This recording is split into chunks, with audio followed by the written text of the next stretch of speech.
എനിക്ക് ഈ മോട്ടിവേഷണൽ സ്പീക്കേഴ്സിനെ കുറിച്ചിട്ടാണ്. ഈ ഇൻസ്റ്റാഗ്രാം തുറന്നു കഴിഞ്ഞിട്ടുണ്ടെങ്കിൽ ഫുൾ മോട്ടിവേഷണൽ സ്പീക്കേഴ്സാണ്. ഇത് കാണുന്നത് മുഴുവൻ പാരൻസ് ആണ്. ഈ പാരൻസിന് ഇത് കിട്ടുന്ന കൺഫ്യൂഷൻസും ഇത് അവരിൽ ഉണ്ടാക്കുന്ന പ്രതീക്ഷകളും അവർ ചെയ്യാൻ ഉദ്ദേശിക്കുന്ന കാര്യങ്ങളും അല്ലെങ്കിൽ അവരവരുടെ കുട്ടികളിൽ അത് കാണാൻ ആഗ്രഹിക്കുന്ന കാര്യങ്ങളും അതില്ലാതെ വരുമ്പോൾ ഉണ്ടാവുന്ന സെറ്റ് ബാക്കുകളെല്ലാം ഇത് ഒരുപാട് കൺഫ്യൂഷൻസ് ഉണ്ടാക്കുന്നുണ്ട്. ഈ ശരിക്കും ഈ മോട്ടിവേഷണൽ ഈ സ്പീക്കേഴ്സും പറഞ്ഞുകൊണ്ട് ഇറങ്ങുന്ന ആൾക്കാർ വളരെ സയന്റിഫിക്കലി ചെയ്യുന്ന ആൾക്കാരാണോ, അതോ അവരുടെ ഫാമിലിയിൽ ഉണ്ടാവുന്ന പ്രോബ്ലംസ് എല്ലാം മറച്ചു വെച്ചുകൊണ്ട് അവര് മറ്റത് എന്തെങ്കിലും പറയുകയാണോ ഉപദേശിക്കുകയാണോ എന്ന് എനിക്ക് പലപ്പോഴും തോന്നിയിട്ടുണ്ട്. അങ്ങനത്തെ ചില സംഭവങ്ങളോട് ഉണ്ടായതിന്റെ ബാക്ക്ഡ്രോപ്പിൽ കൂടെ ആയിരിക്കും സാറ് ചോദിച്ചത്. ഈ കഴിഞ്ഞ ഇടയിലെല്ലാം പ്രത്യേകിച്ച് ഒരു ഫാമിലി കപ്പിൾ കൗൺസിലിംഗ് നടത്തിക്കൊണ്ടിരുന്ന ആളുകൾ തമ്മിലടിക്കുകയൊക്കെ ചെയ്ത ആ സന്ദർഭങ്ങളിലൊക്കെ ആ ഒരു വിഷയത്തെ ഞാനും ഫോളോ അപ്പ് ചെയ്തിരുന്നു. അന്നേരം എല്ലാം ഈ മോട്ടിവേഷൻ സ്പീക്കിങ്ങിനെയൊക്കെ ഒരുപാട് താറടിച്ചുള്ള കമന്റുകളൊക്കെ ഞാൻ കണ്ടിരുന്നു. നമുക്ക് ഓരോന്നായിട്ട് തന്നെ അപ്രോച്ച് ചെയ്യാൻ കരുതും. ഒന്ന്, ഈ മോട്ടിവേഷണൽ സ്പീക്കിംഗ് വർക്കൗട്ട് ആവുമോ, അല്ലെങ്കിൽ ഇതൊക്കെ വല്ല ആവശ്യമുണ്ട്, ഇതൊക്കെ ആർക്കും വല്ല പ്രയോജനം ചെയ്യുമോ? ഇതാണ് ഇതിൻ്റെ ഒന്നാമത്തെ ഒരു ഭാഗം എന്ന് ചെയ്യുമോ. ആളുകൾ ഒത്തിരി ചോദിക്കുന്ന ഇതൊക്കെ വല്ല ഗുണമുണ്ടോ? നമ്മൾ സൈക്കിൾ പഠിച്ചുകൊണ്ടിരുന്നപ്പം സാറാണ് സൈക്കിൾ പഠിച്ചുകൊണ്ടിരുന്നപ്പം ആദ്യത്തെ പ്രാവശ്യം വീണു, രണ്ടാമത്തെ പ്രാവശ്യം വീണു.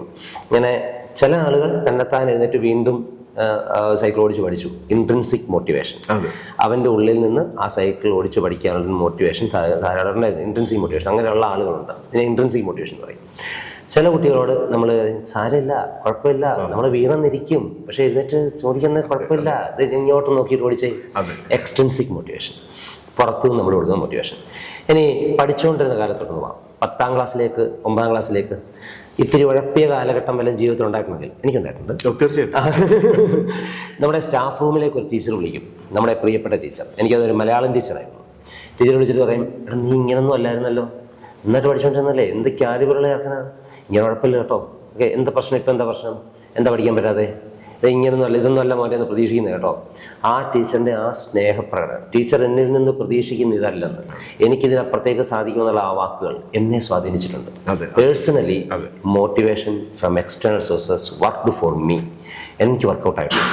എനിക്ക് ഞാൻ ഉള്ളിൽ നിന്ന് ഞാൻ ഒത്തിരി മോട്ടിവേറ്റഡ് ആയിരുന്നു.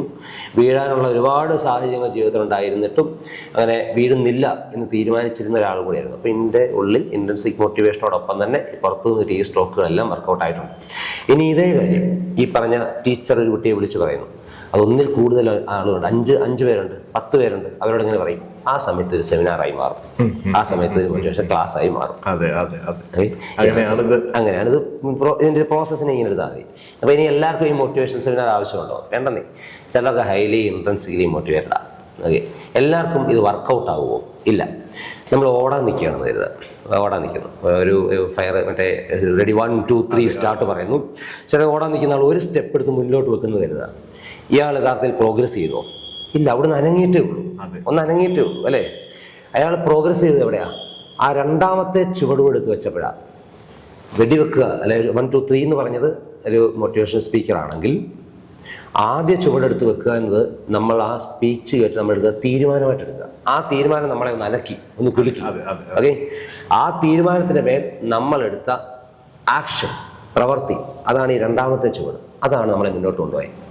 മോട്ടിവേഷൻ സ്പീക്കറുടെ അല്ലെങ്കിൽ ആ സ്പീച്ച് ചെയ്ത ട്രെയിനിങ് നൽകിയ ആളുടെ വാക്കുകൾ ഞാൻ സ്വീകരിച്ചിട്ട് എൻ്റെ തീരുമാനങ്ങളിൽ അധിഷ്ഠിതമായി ഞാൻ പ്രവർത്തിച്ചില്ലെങ്കിൽ ഇതുകൊണ്ടൊരു പ്രയോജനം. എൻഡ് ഓഫ് ദ ഡേ ഈ നമ്മൾ തീപ്പെട്ടി വരയ്ക്കുന്ന പോലെ തീൻ്റെ തൊണ്ട്, പക്ഷേ ഇറ്റ് നീഡ്സ് എ ഫ്രിക്ഷൻ.